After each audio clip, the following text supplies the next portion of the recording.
Sa bayan naman po ng Pitogo sa Quezon, patay ang isang estudyante at kritikal ang isa pa nang gumuho naman ang bahagi ng stage sa isang paaralan. Nakatutok si GMA News stringer Piwi Bacunio, exclusive.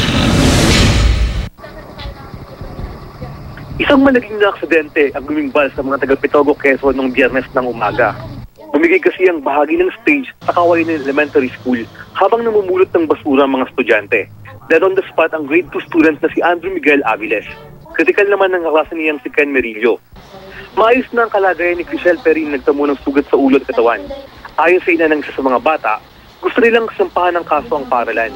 Hiling nila, pagkaroon ng malalimang investigasyon sa aksidente. Wala pa rin daw binibigay na tulong ang paaralan na tumanggi magbigay ng pahayag sa GMA News. Patuloy naman ang investigasyon ng Pitogo Police. May nakikita kaming negligence sa part ng mga teacher kasi yung mga infrastructure nila siguro matagal na sa katagalan kaya ganoon na yung nangyari. Piwi Bacunio, nakatutok 24 oras.